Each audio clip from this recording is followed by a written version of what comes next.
ಆರಾಮದ ಯಾಕ ಆರಾಮ ನೀನ್ ಹಂಗಿದಿ ಹುಚ್ಚ ಬಂದೈತಿ ಹನುಮಂತ ನಿಮಗೆ ಬಿಗ್ ಬಾಸ್ ಮನೆಗೆ ಸ್ವಾಗತ. ಊಟ ಮಾಡಾಕತ್ತೀನ್ರಿ ಏನ್ ಮಾತಾಡ್ಬೇಕು ತಲೆಯಾಗ ಹೊಕ್ಕೊಂಡಿಲ್ಲ ಆಮೇಲೆ ಮಾತಾಡ್ತೀನ್ರಿ. ನಿಮ್ಗೆ ಇಂಡಿಯನ್ ಟಾಯ್ಲೆಟ್ ವೆಸ್ಟರ್ನ್ ಟಾಯ್ಲೆಟ್? ಹೊರಗೆ ಗಾರ್ಡನ್ ಐತೆ ಅದು ಕುಂತ ಬಿಡ್ತೀನಿ ಬಾ ತಲೆ ಕೆಡಿಸ್ಕೊ. ಸಿಂಪಲ್ ಆಗಿ ಕಾಣಿಸ್ಕೊಳ್ತಾ ಇರುವಂತಹ ಹನುಮಂತು ಅವರು ಬಡೂರ ಮಕ್ಕಳು ಗೆಲ್ಲಬೇಕು ಅನ್ನೋ ಅಭಿಯಾನಕ್ಕೆ ಗುರಿಯಾಗಿದ್ದಾರೆ. ಬಿಗ್ ಬಾಸ್ ಕ್ರೀಮ್ ಅಥವಾ ಆಮ್ಲೆಟ್ ತಗೊಂಬ. ನಿಮ್ಕಿಂತ ರಾಜಂದ್ ಕಾಟನೇ ಹೆಚ್ಚಾಗೈತ್ರಿ.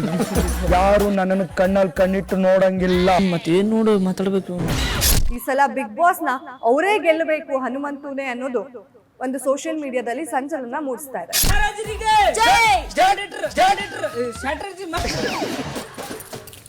ನನಗೆ ಸ್ವಲ್ಪ ಹೊಡೆದ್ಬಿಡ್ರಿ ಹಂಗ.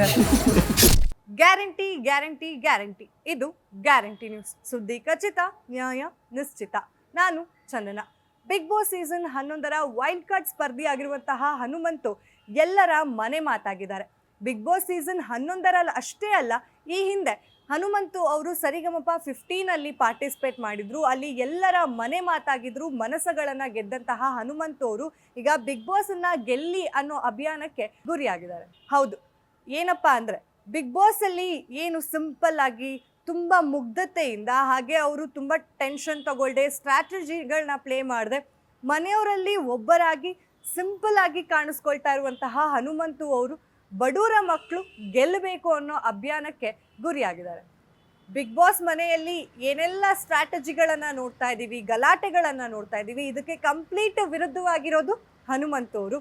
ಈ ಹಿಂದೆ ಒಂದು ರಿಯಾಲಿಟಿ ಶೋನಲ್ಲಿ ಭಾಗವಹಿಸಬೇಕಾದ್ರೆ ಎಷ್ಟು ಮುಗ್ಧತೆ ಅವ್ರನ್ನಲ್ಲಿ ಇತ್ತೋ ಅದೇ ಮುಗ್ಧತೆ ಬಿಗ್ ಬಾಸ್ 11ರಲ್ಲೂ ಇದೆ. ಇಷ್ಟು ವರ್ಷಗಳಾದರೂ ಕೂಡ ಬಿಗ್ ಬಾಸಿಂದ ಸರಿಗಮಪವರೆಗೂ ನಾವು ನೋಡೋದಾದರೆ ಒಂದಿಷ್ಟು ಚೇಂಜ್ ಆಗಿಲ್ಲ ಹನುಮಂತು ಅವರ ಗುಣದಲ್ಲಿ ಅನ್ನೋದು ಜನರ ಅಭಿಪ್ರಾಯ ಆಗಿದೆ.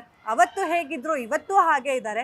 ಮನೆ ಮಂದಿ ಎಲ್ಲ ಎಷ್ಟೇ ದುಬಾರಿ ಬಟ್ಟೆಗಳನ್ನು ಹಾಕ್ಕೊಂಡ್ರು, ಮಿಂಚಿದ್ರು, ಮೇಕಪ್ ಮಾಡಿಕೊಂಡ್ರು, ವೀಕೆಂಡ್ ಬಂದಾಗ ಕೂಡ ಬಿಗ್ ಬಾಸ್ ಮನೆಗೆ ಯಾವ ರೀತಿಯಲ್ಲಿ ಹನುಮಂತು ಅವರು ಎಂಟ್ರಿ ಕೊಟ್ಟಿರ್ತಾರೆ ಅದೇ ರೀತಿಯಲ್ಲಿ ವೀಕೆಂಡಲ್ಲೂ ಕೂಡ ಕಾಣಿಸ್ಕೊಳ್ತಾರೆ. ಇದು ಜನಕ್ಕೆ ತುಂಬಾನೇ ಹತ್ತಿರವಾಗುವಂತಹ ವಿಷಯ. ಬಿಗ್ ಬಾಸ್ ಮನೆಗೆ ಕ್ಯಾಪ್ಟನ್ ಆಗಿ ಬಂದಂತಹ ಹನುಮಂತು ಅವರು ಬಿಗ್ ಬಾಸ್ ಮನೆಯ ಕ್ಯಾಪ್ಟನ್ ರೂಮನ್ನ ಬಳಸೋದೇ ಇಲ್ಲ. ಸುದೀಪ್ ಅವರು ಇದನ್ನ ಕೇಳಿದಾಗ ಕೂಡ ನಂಗೆ ಅಲ್ಲಿ ನಿದ್ದೆ ಬರ್ತಿಲ್ಲ ಅಂತ ಹೇಳಿ ಸ್ಪರ್ಧಿಗಳ ಜೊತೆಯಲ್ಲಿ ನೆಲದ ಮೇಲೆ ಮಲಗ್ತಾ ಇದ್ರು. ಮೊದಲನೇ ದಿನದಿಂದ ಈವರೆಗೂ ಹನುಮಂತು ಅದೇ ರೀತಿಯಲ್ಲಿ ಬಂದಿದ್ದಾರೆ.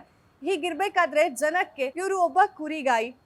ಹನುಮಂತು ಬಿಗ್ ಬಾಸ್ ಮನೆಯಲ್ಲಿ ಅವರ ವ್ಯಕ್ತಿತ್ವನ ತುಂಬ ಹೆಚ್ಚಾಗಿ ನೋಡಿಸ್ತಿದ್ದಾರೆ. ಅಂದರೆ ಈ ಹಿಂದೆ ಅವರು ಹೇಗಿದ್ದಾರೆ ಅದೇ ರೀತಿಯಾದಂತಹ ವ್ಯಕ್ತಿತ್ವನ ಬಿಗ್ ಬಾಸ್ ಮನೆಯಲ್ಲೂ ಕೂಡ ನೋಡಿಸ್ತಿದ್ದಾರೆ. ಇದೊಂಥರ ಕನ್ನಡಿ ಆಗಿದೆ ಅವರ ವ್ಯಕ್ತಿತ್ವಕ್ಕೆ ಬಿಗ್ ಬಾಸ್ ಮನೆ ಅನ್ನೋದು ಕೂಡ ಜನರ ಅಭಿಪ್ರಾಯ ಆಗಿದೆ. ಯಾರನ್ನೇ ಕೇಳಿದ್ರೂ ಕೂಡ ಉತ್ತರ ಕರ್ನಾಟಕ ಆಗಿರ್ಬೋದು, ನಮ್ಮ ಸೌತ್ ಕರ್ನಾಟಕ ಆಗಿರ್ಬೋದು, ಬೆಂಗಳೂರು, ಶಿವಮೊಗ್ಗ, ಯಾವುದೇ ಕಡೆ ನಾವು ಕೇಳೋದಾದರೂ ಕೇಳಿ ಬರ್ತಾ ಇರೋದು ಒಂದೇ ಹೆಸರು. ಯಾರು ವಿನ್ ಆಗಬೇಕು ಅಂದರೆ ಅದು ಹನುಮಂತು ವಿನ್ ಆಗಬೇಕು. ಯಾಕಂದರೆ ಅವರಲ್ಲಿರುವಂತಹ ಮುಗ್ಧತೆ ಬೇರೆ ಯಾರಿಗೂ ಇಲ್ಲ. ಯಾರು ಎಷ್ಟೇ ಪ್ಲ್ಯಾನ್ ಮಾಡಿದ್ರೂ ಸಹ ಅವರು ಆರಾಮಾಗಿ ಆಟ ಆಡೋಣ, ನನಗೆ ಕೊಟ್ಟಿರುವಂತಹ ಆಟನ ನಾನು ಕರೆಕ್ಟಾಗಿ ಆಡಿದ್ರೆ ಅದೇ ದೊಡ್ಡ ಕೆಲಸ ಅಂತ ನಂಬುವಂಥದ್ದು ಹನುಮಂತು ಅವರು. ತುಂಬ ಬಡ ಕುಟುಂಬದಿಂದ ಬಂದಂಥವ್ರು. ಕೆಲವ್ರಿಗೆ ಈ ನೇಮು, ಫೇಮು, ದುಡ್ಡು ಅಂತ ಬಂದಾಗ ಚೇಂಜ್ ಆಗಿಬಿಡ್ತಾರೆ.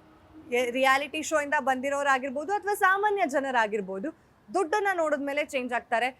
ಕಾರ್ ತಗೋತಾರೆ, ಬಂಗ್ಲೆ ತಗೋತಾರೆ. ಈ ರೀತಿಯಾಗಿ ಇಲ್ಲದೆ ಹನುಮಂತು ಇವತ್ತಿಗೂ ಕೂಡ ಅಷ್ಟು ದೊಡ್ಡ ಹೆಸರನ್ನ ಮಾಡಿದ್ರು, ಅಷ್ಟು ದುಡ್ಡನ್ನು ಸಂಪಾದನೆ ಮಾಡ್ತಿದ್ರು ಸಹ ಯಾವುದೇ ರೀತಿಯಾದಂತಹ ಆಡಂಬರ ಜೀವನವನ್ನು ನಡೆಸ್ತಾ ಇಲ್ಲ ಅಂತಾನೆ ಹೇಳ್ಬೋದು.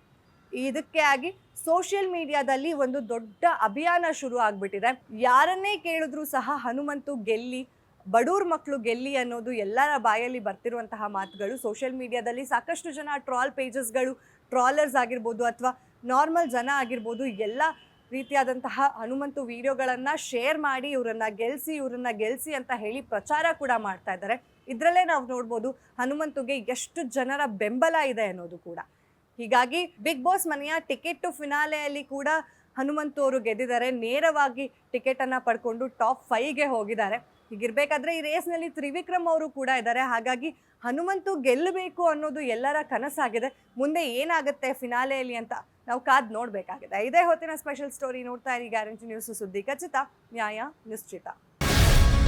ಗ್ಯಾರಂಟಿ ನ್ಯೂಸ್, ಸುದ್ದಿ ಖಚಿತ, ನ್ಯಾಯ ನಿಶ್ಚಿತ.